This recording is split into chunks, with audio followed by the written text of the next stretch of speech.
على رسول الله عباد الله اتقوا الله فيما أمر وانتهوا عما عنه نهى وزجر وأخرجوا حب الدنيا من القلوب فإنه إذا استولى أثر واعلموا أن الله قد أمرنا بأمر عميم بدأ فيه بنفسه وثنى بملائكة قدسه قال تعالى ولم يزل قائلا عليما إرشادا لنا وتعليما ورفعا من قدر نبيه وحبيبه محمد صلى الله عليه وسلم وتعظيما وتكريما إن الله وملائكته يصلون على النبي يا أيها الذين آمنوا صلوا عليه وسلموا تسليما أما بعد أيها الأحبة j'ai 2 ou 3 messages très courts à passer à cette occasion.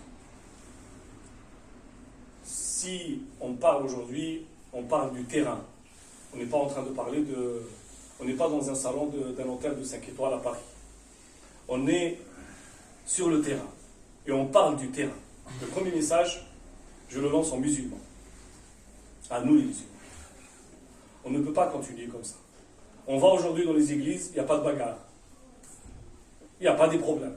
Tout est organisé, tout est structuré. Dans les églises, dans les synagogues, dans les trucs. Pourquoi dans les mosquées, il y a ces conflits? C'est pas seulement dans cette mosquée, mais ailleurs aussi. Il y a toujours des problèmes. Donc, nous les musulmans, on doit arrêter, comment s'appellent ces conflits. Il y a un imam, il y a des responsables, il y a une assemblée générale, il y a une association, et normalement, on s'arrange entre nous selon la légalité et le droit. Et on ne peut pas continuer comme ça. Certes, il existe un problème au sein des musulmans aujourd'hui. Il ne faut pas que certains extrémistes rentrent dans la mosquée et faire des problèmes, et faire créer des problèmes, combattre la tolérance et combattre l'amour, ou les discours, comme on s'appelle, de vivre ensemble.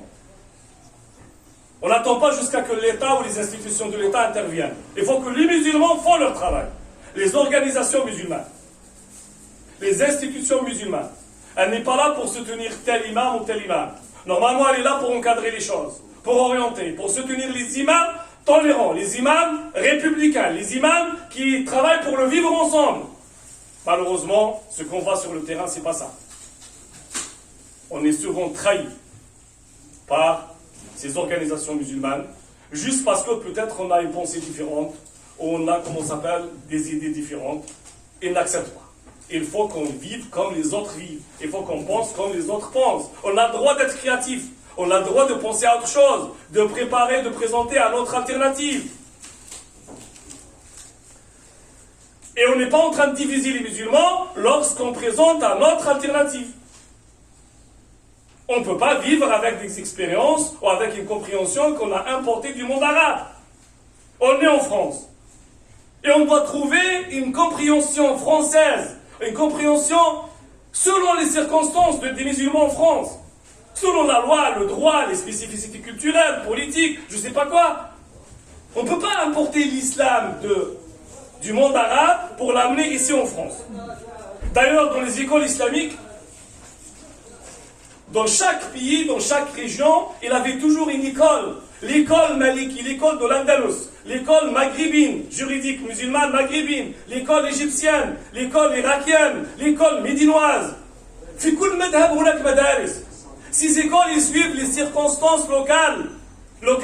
Donc, c'est à nous de travailler. C'est à l'intelligentsia, l'élite musulmane, ici en France, de travailler afin de trouver un équilibre. Afin de trouver un islam positif, un islam qui est construit, de traiter les maladies qui existent au sein des musulmans. C'est pas avec la haine, c'est pas avec l'exclusion. Vous savez tous que j'étais exclu à cause de ces positions. J'ai été exclu pendant 2 fois de mon travail.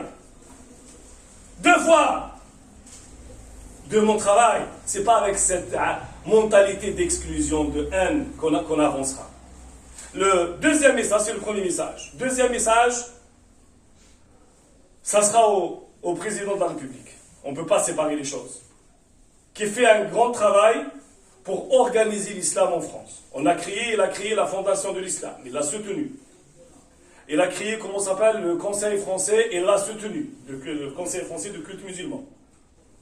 Mais, monsieur le président, si la communauté musulmane reconnaît le travail que vous faites pour organiser et structurer l'islam en France, Vous voyez bien qu'il y a des problèmes sur le terrain et on a besoin d'écouter les imams qui sont sur le terrain. Ce n'est pas seulement les représentants qui sont à Paris ou les représentants, comment on s'appelle, qui sont depuis 20 ans, ils sont là. On a besoin d'écouter les imams et les hommes qui sont sur le terrain. Peut-être on trouvera une solution pour vivre ensemble et pour réaliser, comment on s'appelle, ce que vous avez dit dans votre projet avant de devenir président de la République.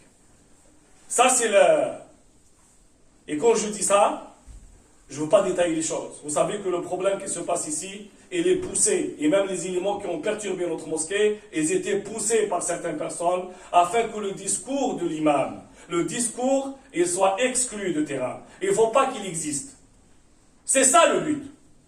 Ils étaient poussés par des organisations musulmanes afin que le discours qu'on porte ne sera pas existant, n'existera pas sur le terrain. On laisse le terrain pour qui? Pour les extrémistes, pour les ignorants, pour les gens qui n'ont pas de diplôme, qui n'ont pas fait une formation, qui n'ont pas fait une étude. On laisse le terrain pour qui? Si on exclut les imams formés. Si on exclut les imams formés, à qui on laisse le terrain? Ce sont des questions qu'on pose. C'est la première responsabilité, c'est notre responsabilité, nous les musulmans, de trouver des solutions à nos problèmes. Après, on vit bien dans un État, dans un pays, dans un État de droit, et certainement, cet État de droit, elle n'a pas laissé les mosquées des terrains abandonnés. Il aura, comment on s'appelle, des comptes pour chacun. Pour chacun. Il y a des lois, il y a des droits. Moi, je dis clairement, je ne suivrai jamais le chemin judiciaire. J'ai préféré, comment on s'appelle, me retirer. Stirahatul muharib. Je me retire. Je ne peux pas combattre, moi, c'est là. J'ai pas de salaire, j'ai pas de travail, j'ai en plus les accusations, les menaces, les intimidations contre moi, contre ma famille, contre tout le monde. Pourquoi tout ça? Pourquoi tout ça? On a fondé la mosquée, maintenant le comité de la mosquée continuera. Inch'Allah, vous aurez un autre imam, j'espère qu'il sera mieux que moi, j'espère qu'il portera un message de paix, d'amour, d'ouverture, de tolérance, de fraternité. C'est tout ce qu'on souhaite, Inch'Allah.